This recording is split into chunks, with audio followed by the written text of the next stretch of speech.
continuing story of Peyton Place.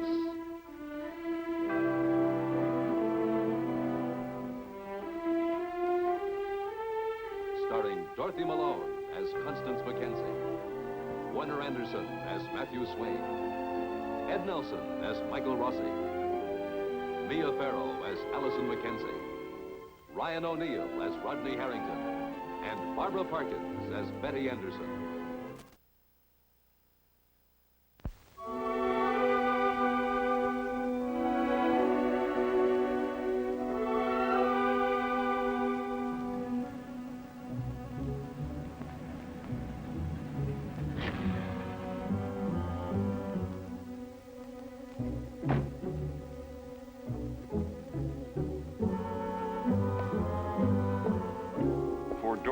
Schuster, a decision to move to Peyton Place has tonight returned to haunt her.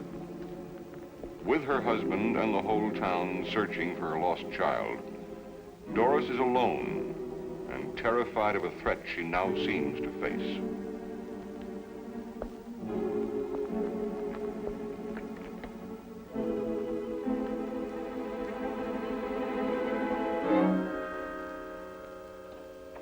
What do you want?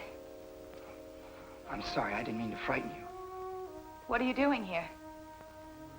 I wasn't going to come in, but, well, I heard you say you were going to call the police. And I thought you might be more frightened if you didn't know who it was. Who are you? I'm Norman Harrington. I used to live here. Oh. I'm really sorry, Mrs. Schuster. Well, I know I have no right just to barge in like this. Have you seen my little girl? She's blonde, and she's about this tall. No, I haven't. She's lost. Is there anything I can do to help? No. No.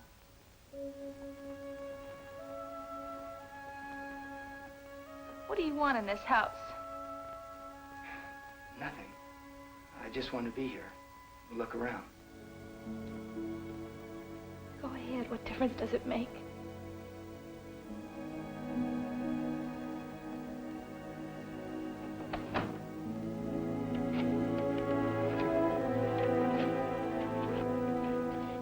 Kim, please. I'm trying to call your mother and your father to tell them you're all right. That's all. Oh, Rodney, catch her. Hold it. Now, Kim, nobody's gonna hurt you. You know half the town's out looking for this girl. I was just trying to call her home. Kim, you are going home. Hey, now you be a good girl, you hear?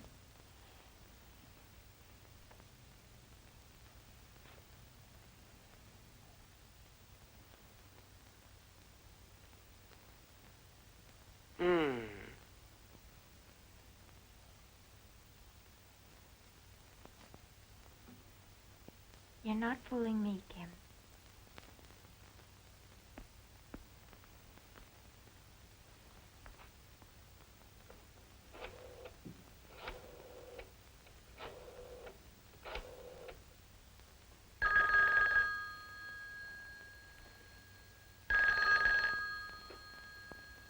Hello?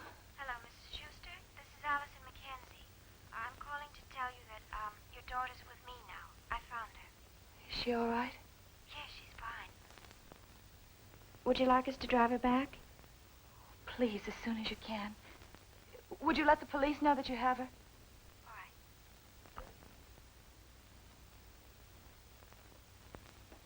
right. Was the phone call good news? Yes. Apparently, my little girl just took a walk. She can be such an imp.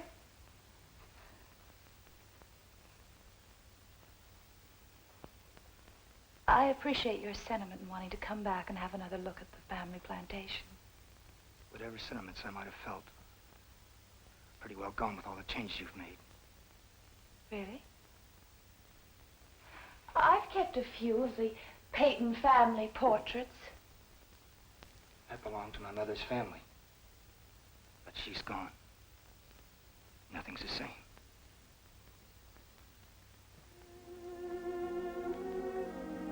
Norman, I know it must be a difficult time for you. I remember hearing you can't go home again. But I guess you never believe it until you try it. I never tried it. I don't know. I wouldn't recommend it. Norman, if you'd like to come back here sometime just to talk, please do. I know a little bit about loneliness myself. Thank you. Good night. Good night, Norman.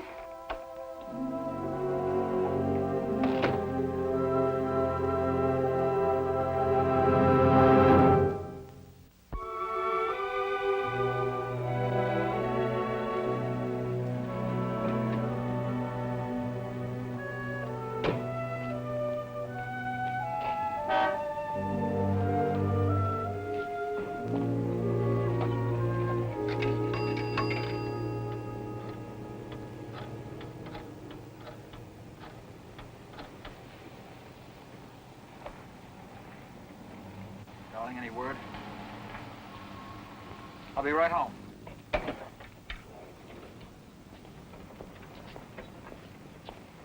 She found? At home? She's on her way.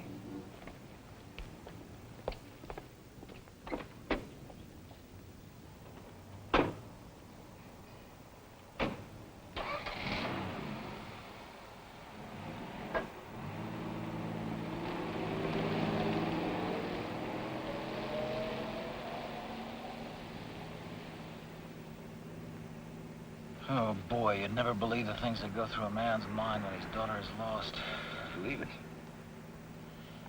Now that it's all over, I'm going to pieces. That's natural for a father under the circumstances. It's funny how it gets to you after the danger is over. Just be glad you're the type to have control when the danger's present. Normal behavior, eh, Doctor? Classical. Classical. Kids are incredible. You think you know everything about them and then they pull something like this. Kim is the last girl in the world to run away from them. You mean because she's deaf? Oh, that, yes, and there's just no reason. Well, apparently she found one. A reason.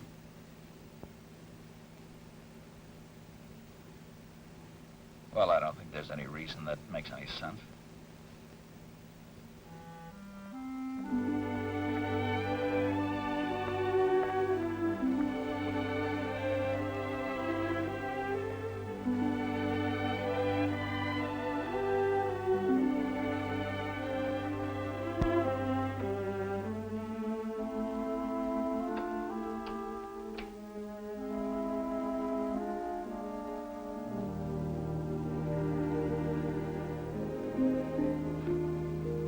Hi, sweetheart.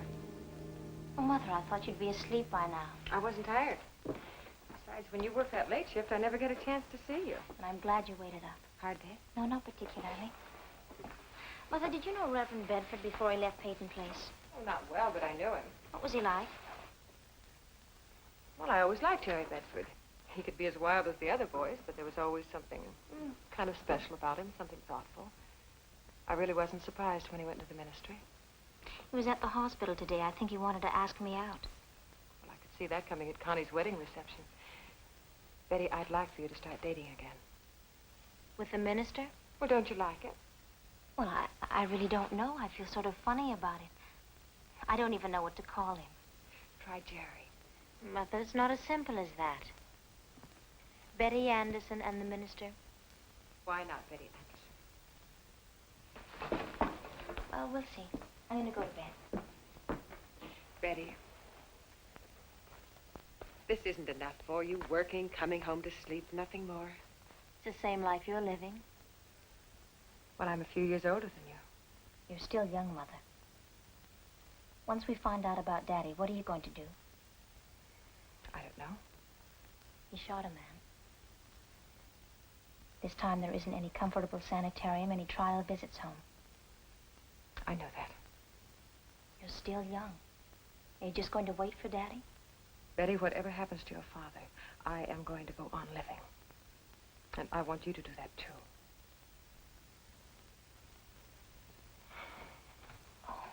Oh, Betty, I'm so glad you're here with me. And I'm glad you're here with me. Good night.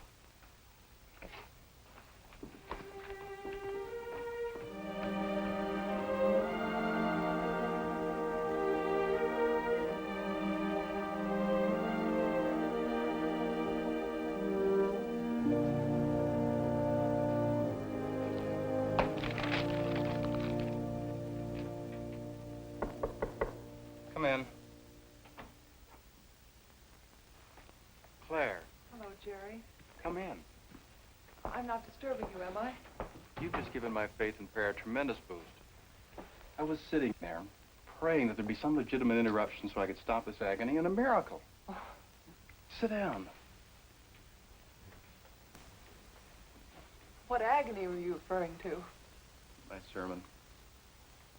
How do you like it? Looks pretty thin. What are you going to talk about? Everything. All the terrifying things that are going on in the world today. Everyone's a part of them, whether he admits it or not, whether he wants to be or not. Sounds powerful. I guess that's what's stopping me. I not only have to write it, I have to deliver it. I have to convince my flock that they can't just stand there. They've got to do something about it. While I just stand there, safe and secure in my pulpit. It's like that old service joke. The young, eager lieutenant's busily loading the landing craft. Everyone marvels at his calm because they're all scared to death. Then when the boats are full, he turns to them and says, "Men, I wish I could go with you." And that's the way you feel. Only, I don't know whether I'm happy or sad about being left on the beach. Strange. You always had such crazy dreams at school. You're the last person in the world I ever thought would become a minister. I had to waste a lot of time feeling at a lot of things before I had guts enough to admit it. To myself, much less the world. Why? Never thought I could cut it. What made you decide to try, Jerry? I figured if I were going to fail, I might just as well fail at something I care deeply about. Are you ever frightened? I mean, now? Can't you hear my knees knocking? That's why I always envied you. Me? Never had a doubt. Knew what you wanted from the first. Never let anything sidetrack you. Jerry, I'm here because I'm not only sidetracked, I'm derailed. I came back to Peyton Place hoping for something. A normalcy. A feeling of continuation. Now I have that chance. Dr. Burgess has to leave the hospital. He's very sick. I've been offered his job. I'm afraid to take it. Why? Because I failed too. Not like you, searching for something I didn't think I was worthy of. I failed right where I knew I had to be. Peru. It was awful, Jerry. I couldn't cut it. Sometimes the whole world seems to be failing one way or another. But if everyone who failed lets it freeze them, there wouldn't be a soul left. There wouldn't be anything but ice. Coward.